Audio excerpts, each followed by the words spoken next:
Grave Tone.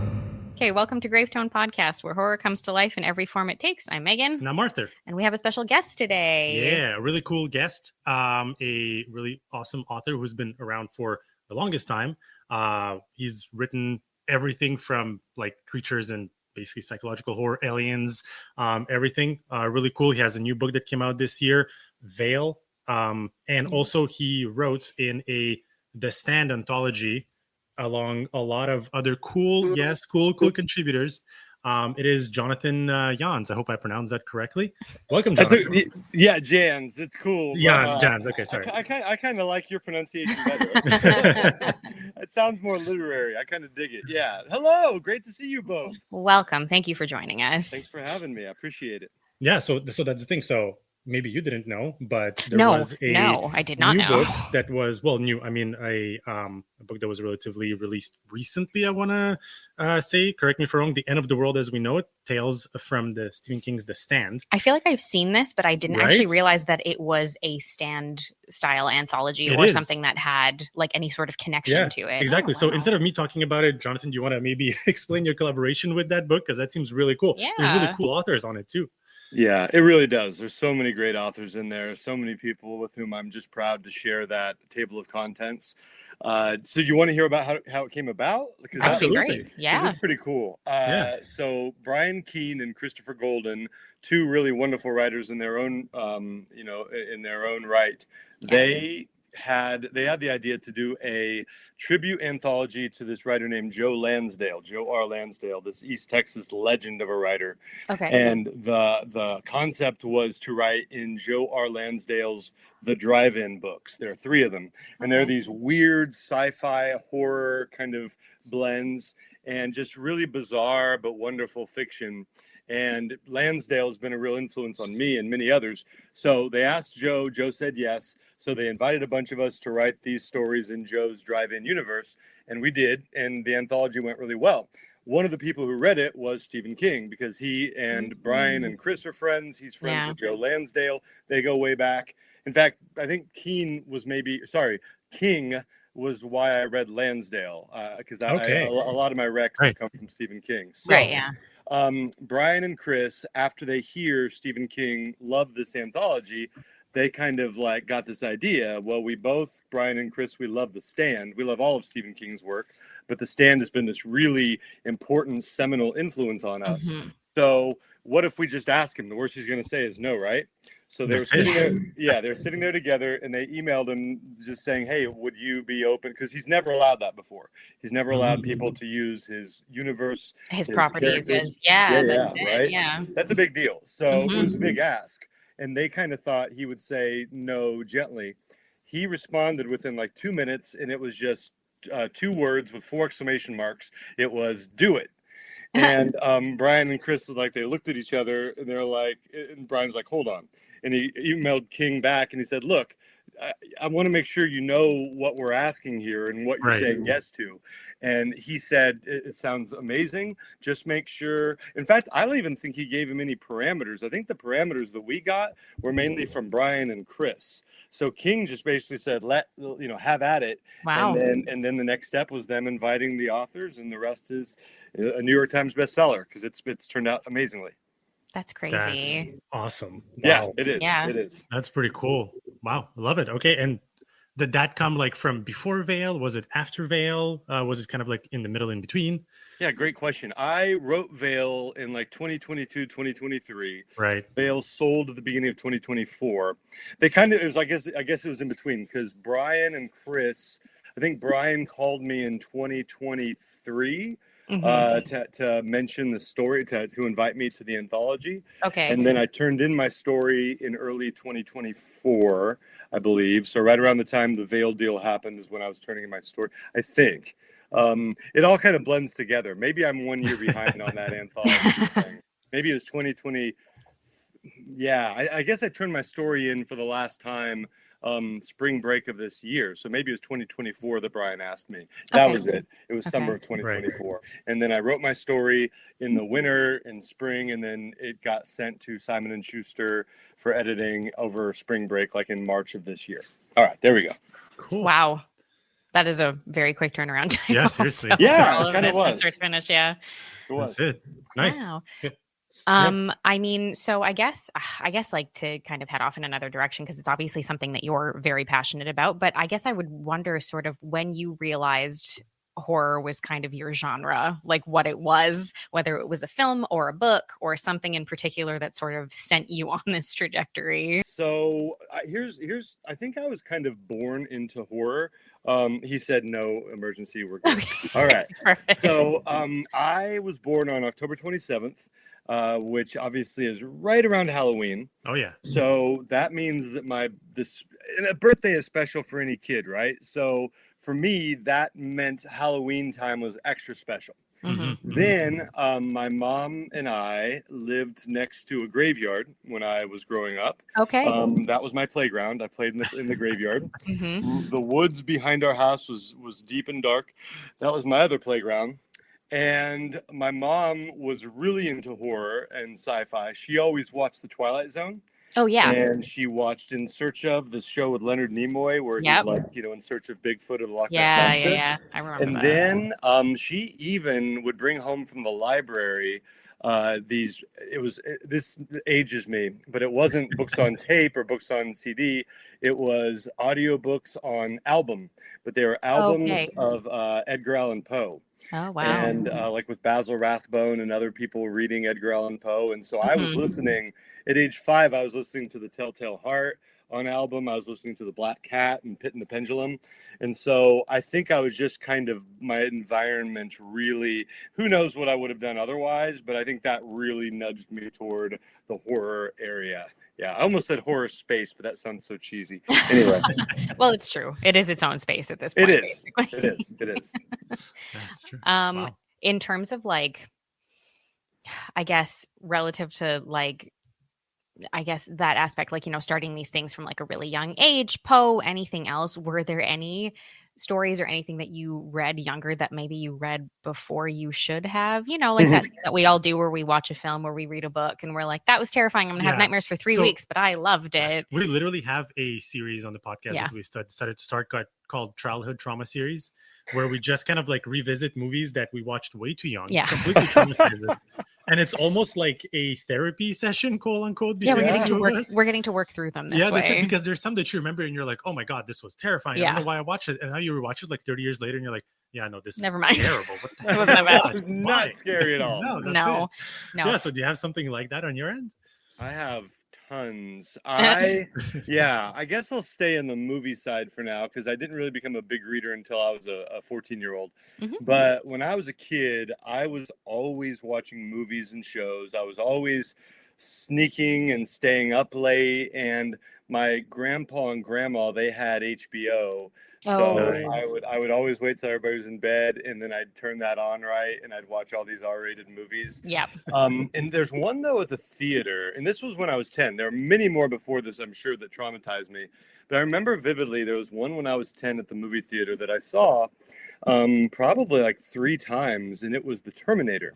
Okay. And, people think of The Terminator as action, as sci-fi, and it is. Yeah. But boy, oh boy, like for a 10-year-old boy, it worked really well as a terrifying horror movie, because Schwarzenegger was just so unstoppable, so implacable, so just vicious and cruel and relentless that I had nightmares of the Terminator coming to kill me. And then scenes in there, yeah. Oh, there are. And then I'd go back and watch it again and again and again. I kept convincing my mom to take me. But yeah, like that movie really imprinted itself on me. And I think that was one of the earliest experiences that really haunted me at night. Another, like, I bet this haunted a lot of people. When I was 11, I think, 10 or 11, I saw Nightmare on Elm Street.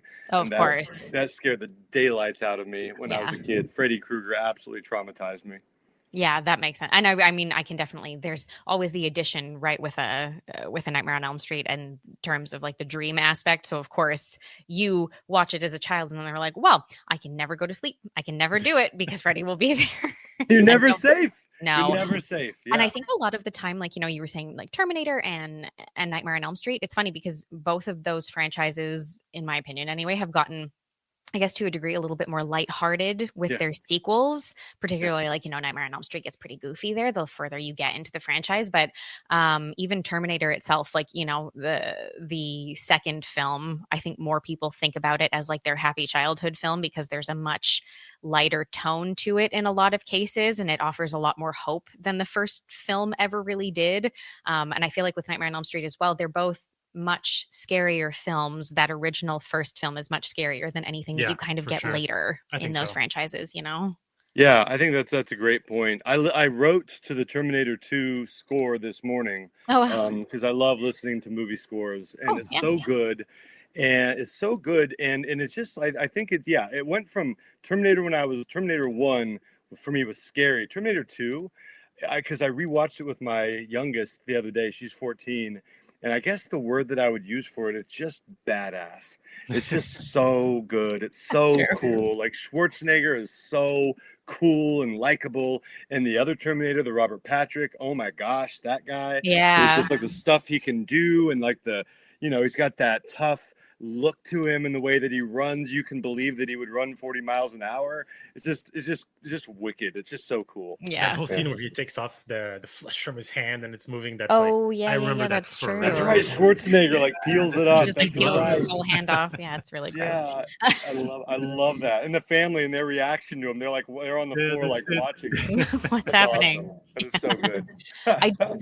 I do feel like it's something, we can't help it to a degree. It's weird because, a lot of people will kind of discount horror as being like for shock value only. But the more people that I have conversations with, even just in life, outside of even like this space and like outside of the podcast, the more people I realize, the majority of maybe memories or things that they have from childhood comes from the horror sphere or something adjacent to it in some capacity. Like from our perspective, even like story wise, like as a kid, I will never forget reading multiple stories from Scary Stories to Tell in the Dark. Like I will never forget doing that. I will never forget what the stories were, the illustrations in it, like all of those sorts of things. So I feel like it's a genre that is, and we see it every single year with like, Oscars and things like that, best films of the year, stuff like that, like famously right now, I think it was Variety's top 20 or 25 films of the year. Sinners was left off of the list, and that's created like an entire discourse online now. It's crazy. Which is wild. So that's created like a whole conversation and stuff. So I guess I'm wondering, like, from your perspective as somebody who loves the genre so much, what is it that you think that horror and the sort of horror genre, whether it's on paper, on film, whatever it is, does better than like any other genre does? Yeah, I think horror, what's so great is it's really a limitless genre. It's funny, we talk about this. I teach film, and we're watching a Western called 3:10 to Yuma with Christian Bale and Russell Crowe. And we talk about the lawlessness of the Old West, but I feel like it's very connected to the lawlessness of like the zombie genre. I think the thing with horror, and this is basically true of all horror, is that whatever ceiling or floor we place, we go into a genre expecting the ceiling or floor of the human like condition or behavior to be. Both of those things are eliminated. It's like the ceiling is, it's so high we can't see it. The floor is so low we could never reach it. And I think horror it taps into the full gamut of human experience, human behavior. All bets are off. And that doesn't, and I think that the dismissive reaction to what I just said is basically the dismissive reaction of probably whatever writer left Sinners off the list. And that is that people tend to be multiple critics as well, which is interesting. It's mind-blowing. But I think that's both horror's bane and its kind of hidden strength is people's tendency to dismiss it. People are very reductive, and they love to just. I feel like people need something to turn up their noses at, and so they do that to horror. They're like, oh, that's not a legitimate genre, or that's just all blood and guts, or that's mindless, blah blah blah. And we know it's the opposite. We know that everything exists in horror. Like horror combines with fantasy, horror combines with romance, horror combines with history, combines with everything, and the full human experience can occur within horror, good, bad, in between. And I think that the very fact that people always underestimate it is why every year you see these articles that say horror is overperforming at the box office. Horror is having a renaissance in the bookstore. Or it's like, this is, I mean, it's like if they would just step back and see the pattern, basically it's that horror is awesome. And it's always going to have a place. It's always going to overperform because people always underestimate it. Yeah. But we know what's so special about it. I'm here on the job site with Dale, who's a framing contractor. Hey, good morning. Dale traded up to Geico Commercial Auto Insurance for all his business vehicles. We're here where he needs us most. Yep, they sure are. We make it easy for him to save on all his insurance needs, all in one place, with coverage that fits his business and bottom line. Oh, I shouldn't have looked down. It's all right. We're so far up here. Look at me. Take a deep breath. No, I'm good. So good. Get a commercial auto insurance quote today at geico.com and see how much you could save. It feels good to Geico. Exactly. As a great community. And like, I feel like this year it's been, I guess, at least maybe in movies, just kind of like almost the golden age. I don't know. This year, movies and horror was crazy. It was really, really good. Yeah. And there's still stuff coming out. We just saw Silent Night, Deadly Night yesterday. Did an episode on it. And we rewatched all the 6 previous movies. Yeah. That movie was great. Oh, they're so fun. Yeah. And there's like even more stuff coming out. Anyways, I guess because of that, I guess I'm wondering what do you think does what horror trend do you think is like really good right now that you love right now personally? Could be movies, could be books, anything.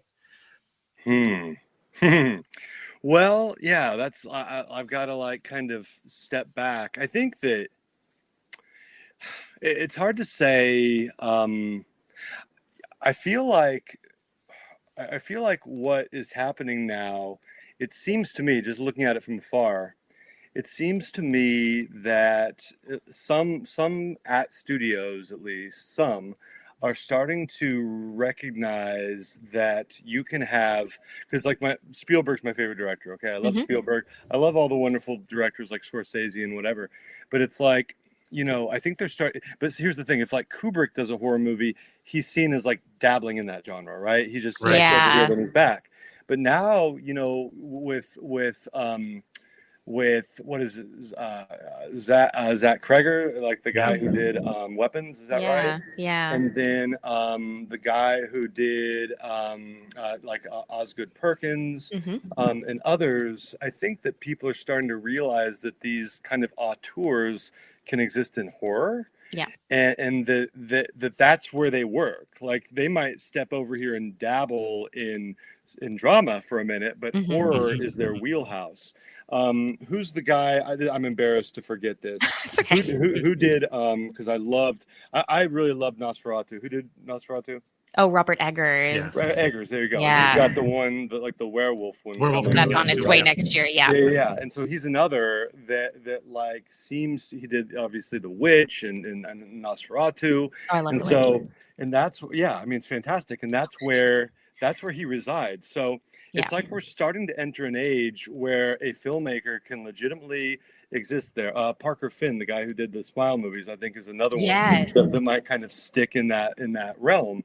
It's like we're finally allowing, because I know you had John Carpenter back in the 80s and 90s, and John Carpenter is the GOAT, but it feels like now there are more that are kind of like being proudly like raised up as, hey, these are horror directors, and what they do is awesome, and we're going to anticipate their next film, and we're going to fund their next film, which is really, really cool. If that's a trend, maybe that's where I feel like we're heading. I think it is. You know what? Because I don't think it was like that before. Well, I feel like if we want like the perfect example of that right now, it's Mike Flanagan. Yep. Oh gosh, how did I forget Mike Flanagan? At this point, I feel here, Mike. Yeah. You've got to do this, Mike.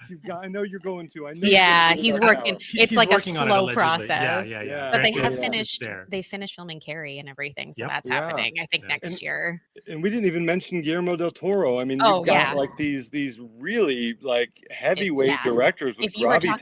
If you were talking about an auteur, somebody who knows how to make something artistic on screen, I don't think that Guillermo del Toro could be topped at this point. No, brilliant. Everything he makes is beautiful. That's it. Like, if you just compare things that kind of how horror was done back in the days, if I'm just looking at a pure Stephen King adaptation example, they were a disaster. A lot Most of them were not back in the good. days, but now Like they have it's- camp value now, but like Yes. you watch them and you're like, oh, Yeah, this is but now not a the great new movies that are made and new TV shows, like they put effort into it. Look Oh, at so It, much. Welcome to Derry, and the last two It movies. And The Incredible. Long Walk came out this The year. Long- The oh, Long Walk is seriously? fantastic. The Long Walk, the best movie of the year for Oh, me. it's so good. So I good. haven't seen The Long Walk. Oh my no, God. you're missing out. I know. You I need got to to turn watch. in I got to turn in my King card. But you just talked about Welcome to Derry, and just that Yeah. fact. I was excited about Welcome to Derry, and this is just how whatever oblivious I am.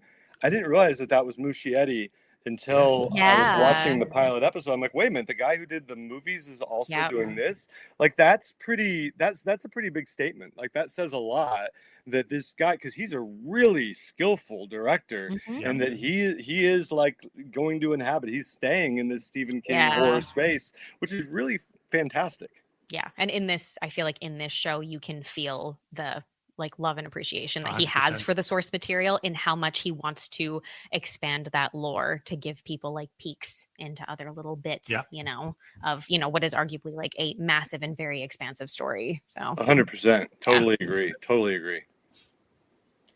So I guess in the sense of in more of the trajectory of maybe books and things to a degree, I don't know. I mean, we are kind of in like a golden era, aren't we? Yeah. To an extent. I I feel like, agree. we see it as well, right? Like obviously, we see it through trends like on Goodreads and stuff like that, everything that is like nominated every year and kind of like, gets through like the Goodreads awards at the end of the year and things like that. Do you have maybe like horror novels from the last year or more recently that are like top picks for you that you completely adored? Yeah, well, two novels I've read in the last like year and a half that just absolutely blew me away. I'm also going to really quickly let me recommend this other writer named Faye Snowden. Mhm. She's somebody who wrote a Killing Fire and a Killing Rain. She's not, she's an amazing writer, but not enough people know about her. Okay. So I want to like let people know to check her out. She's fantastic. But aside from Faye, two people that are like really, really recognized and known in the horror field are Josh Mallerman Yep. and Tananarive Due. And Oh my gosh. yeah, they're both friends. Josh is one of my best friends, but that's wow. not why I recommend their books. Because they're fantastic books, fantastic writers. So Tananarive wrote one called The Reformatory. Yes. That was it just kind of haunts me. Did you I just think get it that recently? No, I've had it for a bit. Okay. But yeah, no, okay. sorry. Sorry. Yeah, I remember that passing. it's for me. It was kind of a tough read. It was a beautiful read, a powerful read, a wonderful read, but it was also painful. Yeah. Just because there's just so much truth in it, and Tananarive just writes with such honesty Mm-hmm. and also elegance, but just so much honesty in that book that it's tough sometimes. It's tough to Yeah. see what the characters endure, but it's a 10 out of 10 masterpiece book. Yeah. With Josh, I love everything Josh writes, and I'll read everything that he writes. But the one, and this is no secret because this is going to be a movie in 2026. I know exactly what you're going to say. I read it last year. It was one of Yeah. the most memorable, I would say, books that I read last year. So Incidents Around the House. Yeah. And it's just it's so cool because Josh, that book was just crying out to be a movie. Because Josh, he does things in that book that usually only movies do. Yep. It's really rare that you have jump scares on the page. Yes. Because it's a different process. It's a different kind of storytelling. But Josh jump scared me in that book 3 or 4 times, Mhm. which is a lot. Like if a movie jump scares me effectively once, that's impressive because Yeah. I usually, just like you do, we anticipate, we're thinking and all that stuff. What's We're happening. expecting it. Right. Yeah. Yeah. So you're looking for it. But there are a couple of moments and incidents where I just did not see it coming, and I like jolted in my seat, actually in my bed because I was reading it at night, and freaked me the hell out. Yeah. So that is a shocker of a book and a wonderfully written book. So those are two of my favorites of the last year and a half. It is. Yeah. That had Incidents Around the House, I think, had one of the most fascinating narrative structures Mhm. I have seen in a very long time. which I won't give away to people who haven't read the book, but it's so interesting. And it almost, its structure and the stylization of the story almost asks for a screenplay. It's just like, okay, now put this on a screen so people can see it. So apparently it's happening. So yeah, no, it is. It's coming. I believe it's supposed to be released late 2026. So they filmed it. They filmed it in Ireland. Jessica Chastain and others, and the guy who directed one of my favorite all-time horror movies, Host.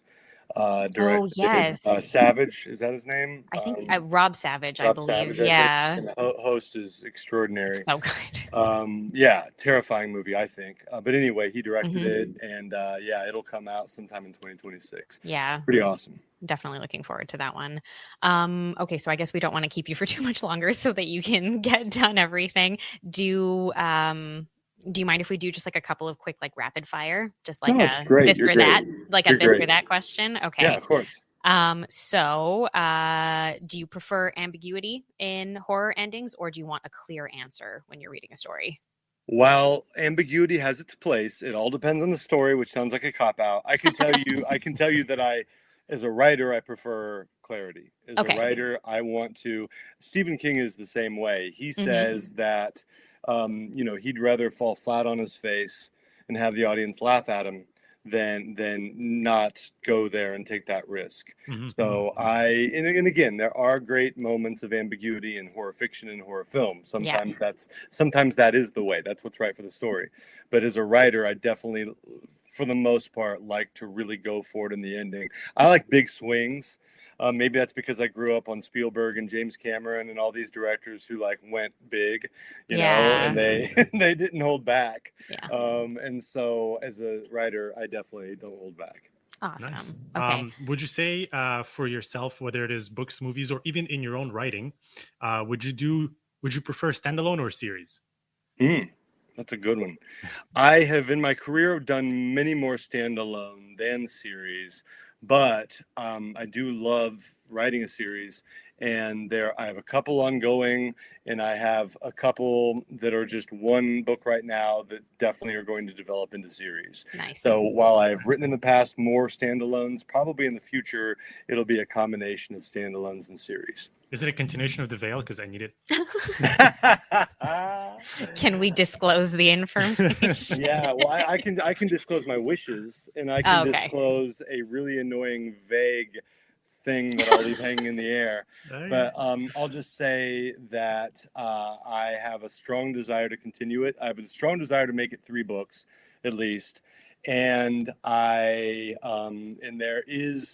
there are things that people are trying to do on the West Coast. How's that? Okay, good. Nothing is carved into stone, but there's definitely interest there, and I think I have some faith that we're going to see something exciting spring forth from that.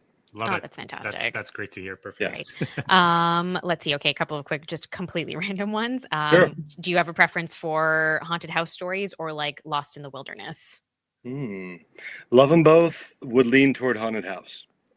Yeah, I'm much the same. And wait, hang on. We have one more. Yeah, last one. What do you think scares you the most? Fear of being watched or fear of being alone? Fear of being watched for 2 reasons. One, it's funny, between the ages of 18 and 26 until I met my future wife, I was alone a lot. I was a teacher and a coach and all this, and a grad student, but I did still spend a lot of time alone, and I learned to be very happy alone. Like, I don't want to be alone for the rest of my life. I just mean like I can go through periods alone very easily. And I'm an only child, so I get you. I was an only child. There you go. So I can very much be content. Yeah, I grew up that way. The thing of somebody staring at me, not to overshare here, but when I was little, living with my mom by the graveyard in the woods, she was an Indiana Pacers cheerleader. and she was just, a lot of guys found her attractive, and a lot of those guys in this small town were just really without scruples, and so they would often like look through our windows at night Oh, to try to wow. catch a glimpse of her. So I remember multiple times I'd be walking through the house and I'd just feel this stare. I'd look up and there'd be this leering bearded face Oh my pressed up against the window. God. Yeah, at midnight or something, and it just scared the hell out of me.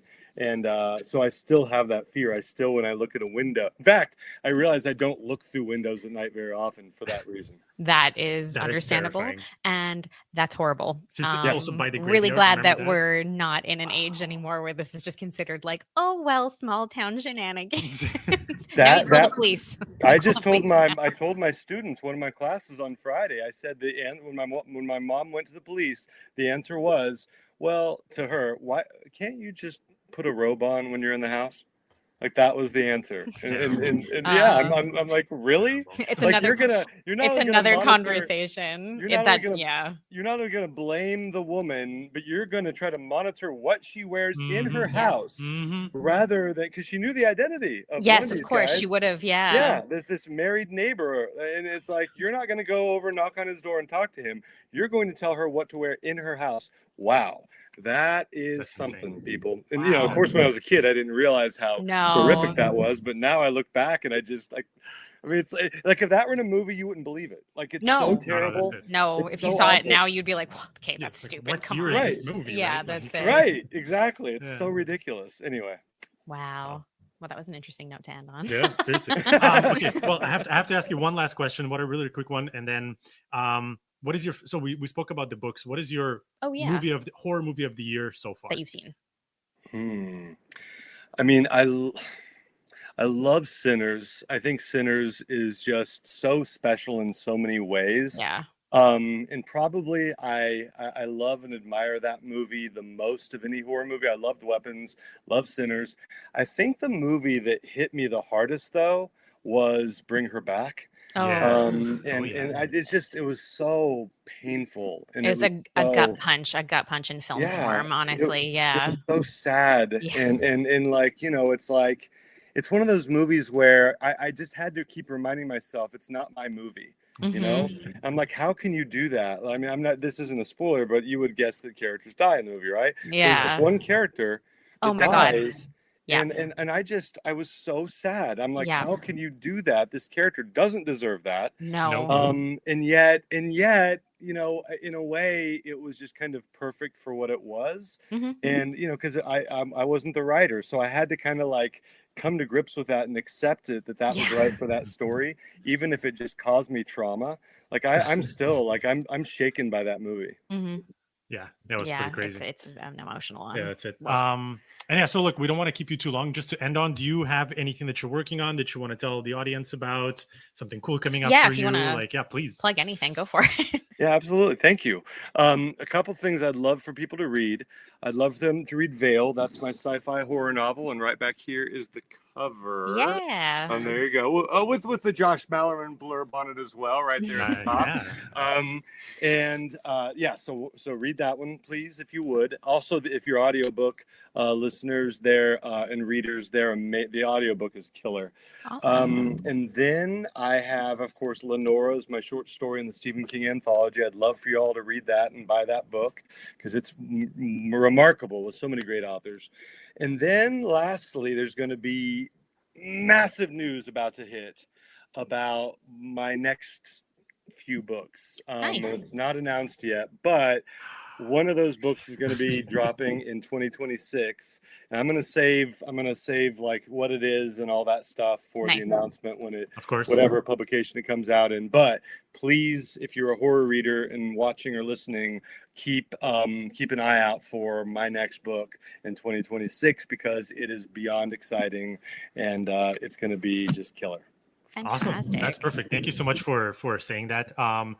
You know what? I know you're probably going to be busy because I saw you touring on Instagram everywhere for Veil and everything. But you know what? If you have 30 minutes to spare, that would be great to talk to you about the new release when it comes out. Oh yeah. Yeah, we would love that. I'm in. I would love to come back. You two Love have it. been so cool. That would I'd be love to come back.